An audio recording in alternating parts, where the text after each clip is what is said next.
Sophia Rodriguez's day had been uneventful, the kind of routine shift most EMTs hoped for. No tragic accidents, no cardiac arrests, no trauma calls. She had finished her 12-hour rotation just after sunset and stopped at a local strip mall in Phoenix to grab some groceries before heading home. Her ponytail was messy, and her scrub still had faint stains from morning calls. But she didn't care. She was tired.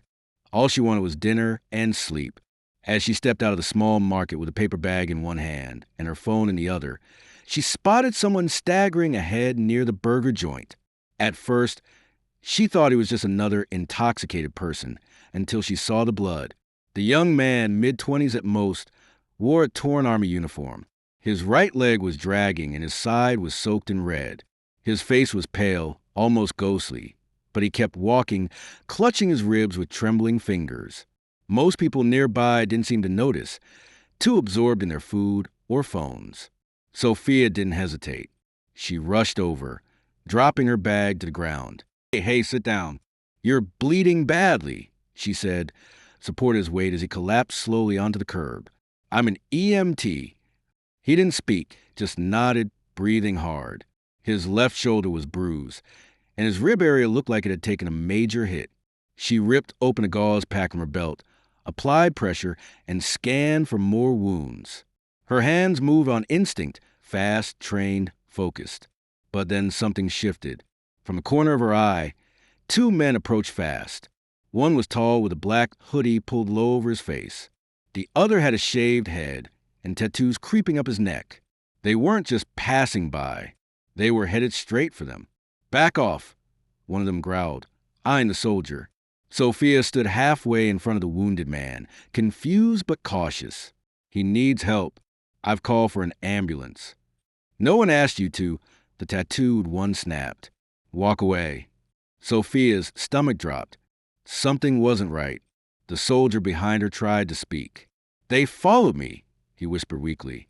The pieces clicked together too fast. These weren't random guys. They had followed the soldier, targeted him, and now they wanted him alone. Sophia's heart pounded. You're not touching him, she said, planting her feet. Back away now. The man in the hoodie pulled something from his pocket. The glint of a blade caught the streetlight, and then everything exploded. He lunged toward her, aiming for the soldier's chest. Sophia threw herself sideways, intercepting him with her own body. The blade sank into her arm. She screamed but didn't fall. A second slash tore across her lower back as she twisted. She grabbed the attacker's wrist, trying to force the blade down. The other man kicked her in the ribs. She stumbled but didn't move from her spot between them and the soldier. The soldier, barely conscious, tried to push himself up but collapsed again. Sophia's vision blurred. Blood ran freely down her side. Another stab, this one in her shoulder. She didn't know how many hits she'd taken. Her hands were slick. Her legs wobbled. Help, she screamed. Somebody call 911. People nearby had frozen. A few stood with phones in hand, recording, stunned into inaction. Only one voice shouted back, "Leave her alone!" The attackers looked up, startled, and fled into the darkness. Sophia dropped to her knees. The soldier was lying flat now, eyes fluttering. She pressed both hands against his side, trying to keep pressure on the bleeding. "I've got you," she whispered. "Stay with me." The world spun. Sirens finally rang out in the distance. Someone ran to her side, another EMT off duty like her, offering help. Hands replaced hers on the soldier's chest. A voice said, "You're losing a lot of blood. Hang on." She felt herself being lowered to the ground, someone holding her head, telling her to breathe. She looked up at the sky, stars blurred by pain and sirens. Then darkness. The first thing Sophia noticed as she faded in and out of consciousness was the wet warmth trickling down her side. Her hands trembled, her limbs sluggish, but her mind refused to let go. She kept repeating silently, "Don't die. Not here. Not now." But she wasn't thinking about herself. Her concern was still for the soldier. She blinked, fighting to stay awake, her field of vision narrowing into flashes. Flash, red lights. Flash, voices shouting. Flash, the smell of smoke and antiseptic. She couldn't make out the words, but she could feel pressure, someone applying gauze to her wounds. Her body hurt everywhere. Time blurred. When she regained clearer focus, she was inside the back of an ambulance, oxygen mask secured. A paramedic hovered above her, calling her name over and over. Sophia, stay with me. We're almost there. She couldn't speak. Her mouth was dry, her throat raw. She wanted to ask about the soldier. Was he alive? Did they get away? All she could manage was a soft groan before passing out again. Meanwhile, the scene outside had descended into controlled chaos. Police officers cordoned off the area, taking statements from shell-shocked witnesses. The burger joint's manager handed over grainy security footage. Most bystanders had left, but one man, a college student named Carlos, stayed behind. He had been the one to shout at the attackers, scaring them off. He told the officers, "She jumped in front of the knife. She didn't even hesitate." Inside another ambulance, Staff Sergeant Daniel Torres was semi-conscious, clutching Sophia's bloody jacket. He had sustained cracked ribs and internal bleeding, but thanks to Sophia's pressure and fast response, his vitals were stabilizing. One paramedic said quietly to his partner, "If she hadn't stepped in, he'd be dead right now." At the emergency room, Sophia was wheeled in first. Her injuries were more severe than they initially thought. She had been stabbed 7 times, twice in the back, once in the shoulder, 3 along her side, and 1 across her upper arm. A lung had collapsed. 2 ribs were fractured, but no major arteries were severed. A miracle. Doctors worked for hours. A surgical team stopped the internal bleeding and closed the wounds. She required 4 pints of blood and 2 hours in intensive care. Still unconscious, she was moved to a recovery room. Just down the hall, Daniel was also stabilizing. He kept asking for her between gasps of pain. "The girl, EMT, is she okay?" No one had an answer yet. Back at the police station, detectives were already identifying the suspects. Thanks to the surveillance footage and witness testimony, they had enough to issue a city alert. The attackers were members of a local gang known for harassing off-duty service members, especially those who refused to cooperate with their drug and weapons trafficking. Daniel, though wounded, had been targeted for a reason. Just weeks before, he had stopped an illegal transaction outside his base and reported it. Retaliation had come fast and brutal, but they hadn't counted on Sophia. That morning, Sophia's mother, Maria, got the call no parent wants. "Your daughter's been injured. She's alive. She's in surgery." Maria dropped the phone. Her husband picked it up and asked, voice trembling, "Where? What happened?" Within an hour, they were at the hospital, pacing the sterile white floors of the ICU. The doctor emerged, calm but exhausted. "She's stable," he said. "She lost a lot of blood, but the wounds were clean. We managed to avoid permanent organ damage. She's incredibly lucky and brave." Maria pressed a hand to her mouth, tears falling. "When can we see her?" "As soon as she wakes up." Sophia stirred hours later, groggy and confused. The sterile ceiling blurred overhead. Tubes in her arms, bandages on her chest. She panicked briefly, disoriented, until a nurse leaned over and said gently, "You're safe. You're in the hospital. You made it." Her first question, "The soldier, is he okay?" The nurse smiled. "He's alive because of you." Tears leaked from the corners of her eyes. She exhaled, pain rippling through her ribs, but she didn't care. Relief washed over her like a wave. The last thing she remembered was blood, so much blood, and then darkness. "I thought he'd die," she whispered. "You saved his life," the nurse replied. "Everyone's talking about it." Later that night, a man in uniform appeared at her doorway. He was tall, clean-cut, and had the aura of someone used to authority. "Sophia Rodriguez?" he asked.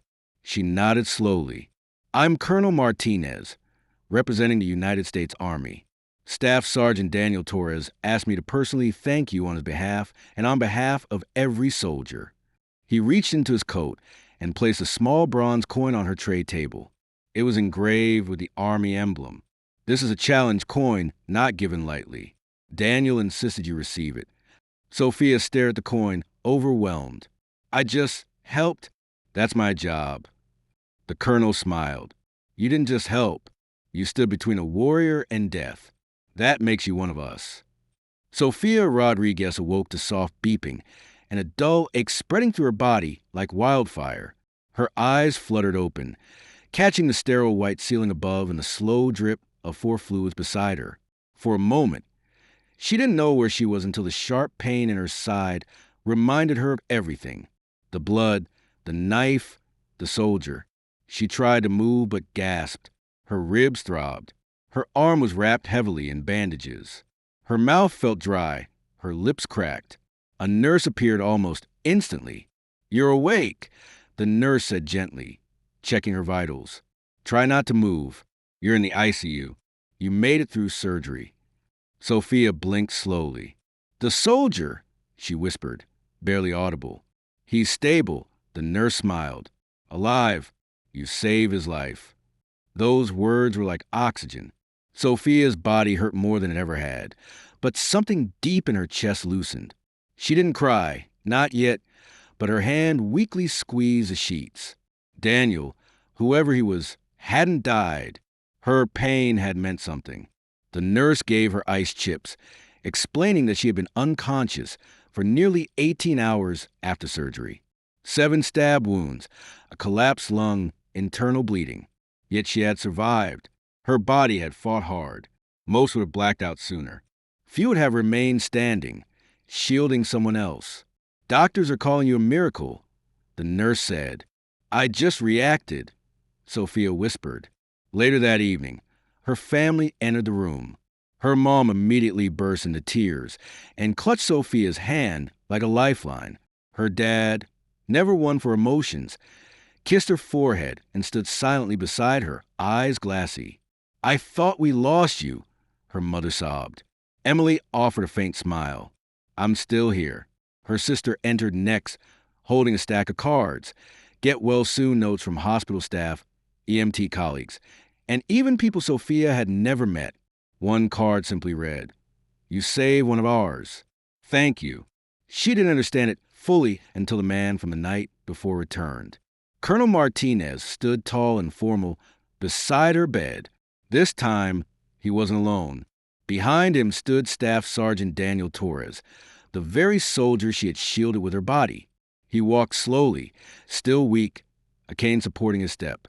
His face bore scratches and bruising, but his eyes were sharp, burning with gratitude. Miss Rodriguez, he said quietly, nodding respectfully. Sophia tried to sit up. You're okay. I am. Thanks to you, Daniel said, approaching her bedside. I owe you my life, and no words will ever be enough. He reached into his coat and pulled out a folded piece of fabric. His unit patch. This was mine, he said, placing it in her palm. Now it's yours. Sophia stared at it, eyes widening. I don't understand. Martinez spoke. It's rare for a civilian to be awarded an Army unit patch. But what you did wasn't ordinary. You put yourself between a soldier and a threat. That kind of courage doesn't come from training. It comes from instinct, honor. Daniel added, in combat, we call that a guardian moment. And you, Sophia, are a guardian. The conversation was emotional, but short. Daniel was still recovering. So was she. But before leaving, he turned back with firm voice. You didn't just save me, he said. You reminded every soldier what we fight for, people like you, when they left. Sophia stared at the patch in her hand, stunned. All this for what she still believed was just instinct. Meanwhile, outside the hospital walls, the world was catching fire with her story. Footage of the attack had surfaced online. The grainy cell phone video didn't capture everything, but it showed Sophia stepping in front of the soldier, shoving back one of the attackers, then taking several hits without backing down. It was raw. It was brutal. It was real. The video went viral overnight. Military veterans reposted it with captions like, that's courage. Civilians called her a hero. Within hours, hashtags trended globally. Hashtag Shield of Honor, hashtag HeroEMT, hashtag Sophia Strong. News anchors spoke her name across morning shows. Editorials called her the backbone of America, But Sophia didn't know any of it yet. She was still recovering, shielded from the chaos. Back in the police department, leads were flooding in. Two men had been identified, both members of a local gang linked to previous attacks on veterans. Arrest warrants were issued. One was caught that same day hiding in a motel. The other was still at large. The DA was preparing charges: attempted murder, gang activity, assault with a deadly weapon. But even amid all that, what gripped the city wasn't fear, it was pride. Pride in a young woman who didn't run away. Pride in someone who stood when no one else did. Back in her hospital bed, Sophia finally broke down, not from pain, but from something deeper. She felt overwhelmed. The attention, the gratitude, the weight of what she had done. "I just wanted to help," she whispered to her mom. "That's all I was trying to do." Her mother kissed her forehead gently. "And you did, sweetheart, more than you'll ever know." Sophia turned her head to window. The sky was a dusky blue. In the reflection, she could see herself, bruised, bandaged, barely standing but alive. And behind her reflection, something unexpected caught her eye. A group of uniformed soldiers standing in the hospital corridor, silent, waiting. Not for news, not for orders, but for her. Sophia didn't understand how fast things had escalated. One day, she was fighting to stay alive in a hospital bed, and the next her face was all over national news. When she finally gained the strength to sit up on her own, a nurse walked in, smiling, and handed her a tablet. "You might want to see this," she said. Sophia tapped the screen. A video began playing, a shaky, zoomed-in cell phone recording from a night of the stabbing. It was short, only 30 seconds, but it captured everything that mattered. She saw herself standing in front of the injured soldier, arms outstretched. One of the attackers lunged with a knife. She pushed the soldier behind her and took the hit. Another slash and another. People screamed. She stayed standing. Her heart dropped watching it. She looked pale, small, almost fragile. Yet something in her eyes during that moment looked unbreakable. She handed the tablet back to the nurse. "I don't want to see more," she whispered. But the world had already seen enough. By morning, the video had racked up over 2 million views. Then it jumped to 5, 10. It wasn't just circulating in military circles. It had gone global. People called her the Shield, the EMT Guardian, America's bravest. News anchors debated whether she should be given the Medal of Freedom. Late-night shows honored her with tribute segments. Celebrities posted about her. A veteran group began printing her image onto shirts with the caption, "She stood so he could live." Sophia didn't want any of it. She turned off the TV, shut down her phone, and asked the nurses to hold off any interviews. She hadn't done it for fame.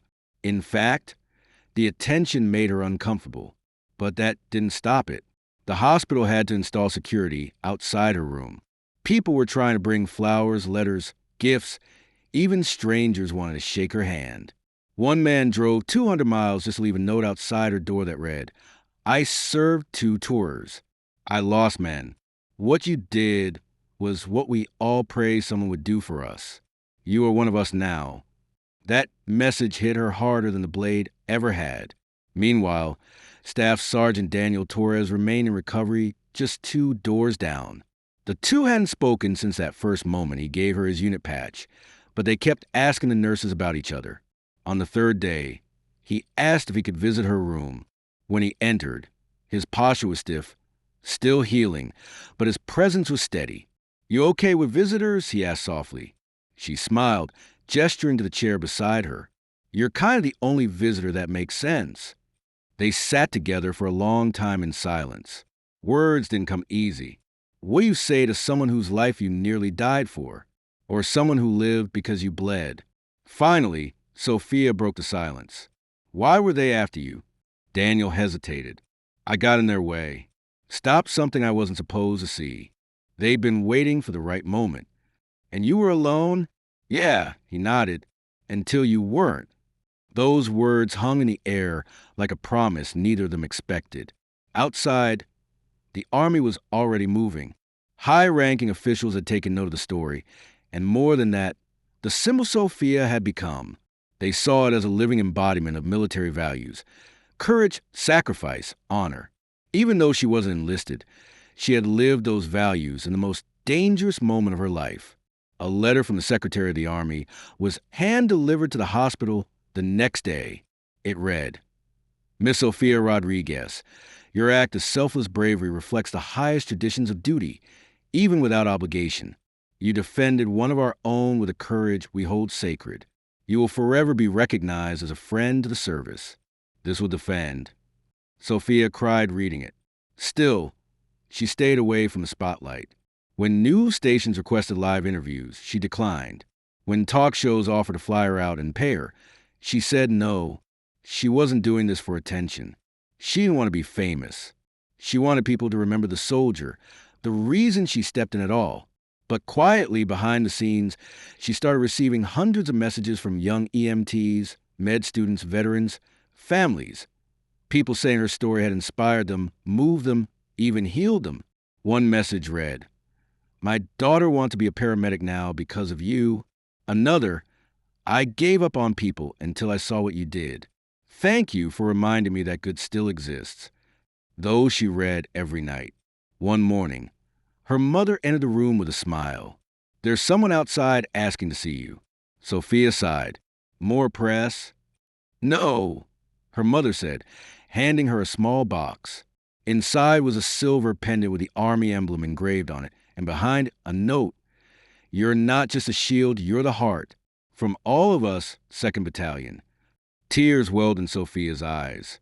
She clutched the pendant, her chest tight. In that moment, she realized something powerful. This wasn't about her anymore. It never was. It was about all the people who had ever stood up when they weren't supposed to, the people who stepped in unarmed and untrained just because it was right. She had survived. But more than that, she had become a symbol. For days after being discharged, Sophia Rodriguez returned to her quiet neighborhood in suburban Phoenix. Her small house sat at the end of a tree-lined street, where the loudest noise most mornings came from garbage trucks and barking dogs. She was still healing, moving slowly, her stitches tight, her breath shallow, but the peace was welcome. She hadn't told many people she was coming home. Only close friends, family, and her work supervisor knew. The hospital had offered security detail, but she declined. Sophia wanted to go home, not feel like a patient under guard. That first night, she barely slept, not from pain, though that was still present, but from the sheer weight of everything that had happened. Every time she closed her eyes, flashes came back. The knife, the blood, her own scream, and Daniel's face. She hadn't heard from Staff Sergeant Torres since they last spoke at the hospital. He was recovering too, though word from the nurses said he was doing well, strong, even. Sophia hoped he was okay. She had felt something shift in that hospital room with him, though she couldn't explain it. A bond forged under fire, silent, deep. At 6:15 a.m. the next morning, there was a knock at the door. Sophia was in the kitchen, moving carefully, trying to pour herself a cup of tea. Her mom, staying with her temporarily, answered the door. What she saw made her gasp. Across the lawn, shoulder to shoulder, stood over 100 United States soldiers in full dress uniform. They formed a perfect block on the street in front of the house. Their boots aligned, their posture straight, their faces stoic. At the center stood Staff Sergeant Daniel Torres, supported by a single crutch, standing upright, proud, and composed. He wore no hat, just medals.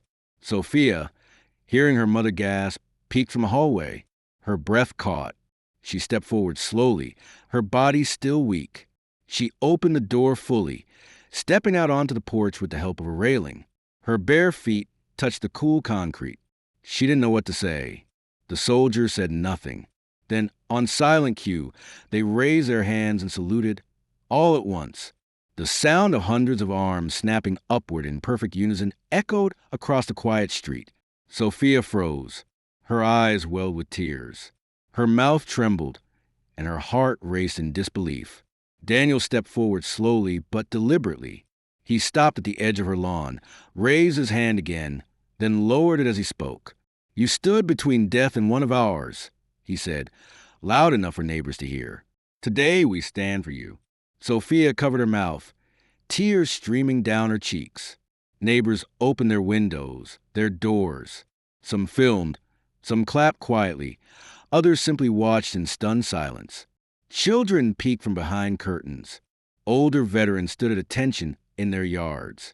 But Daniel continued, "We do not forget those who protect our own, whether in uniform or out." Then he stepped aside, allowing two soldiers to walk up the driveway.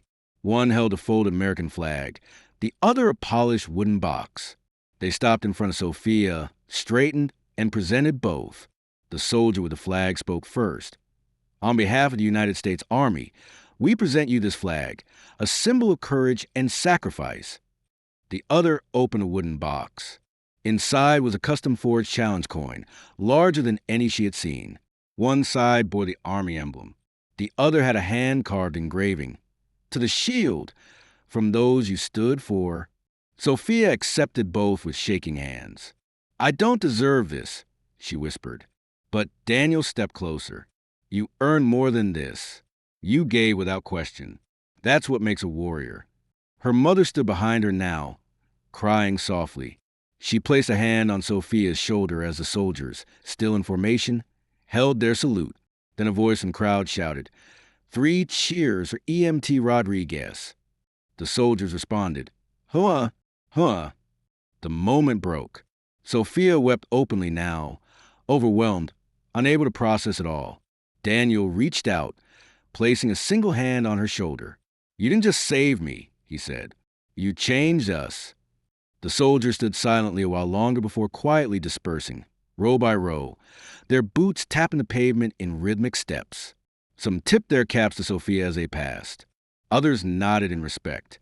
No media, no speeches, just presence, just honor. Daniel remained a few minutes longer. They sat together on the front steps, watching the sunrise peek over the rooftops. "I didn't know what to expect," Sophia said finally. "You deserve to feel what we feel every time someone has our back," Daniel replied. There was a long silence. Then he asked, "Would it be okay if I visited again?" Sophia smiled. "I'd like that." As the sun climbed higher and the last of the soldiers disappeared into the distance, Sophia looked at the flag in her lap and the coin in her hand. It didn't feel real, but it was. She hadn't just come home. She had come home to something greater. Respect earned not from rank or uniform, but from courage. The kind that stands when everyone else watches. The kind that bleeds for a stranger and still doesn't back down. Sophia Rodriguez would never be the same. Neither would the men who saluted her that morning.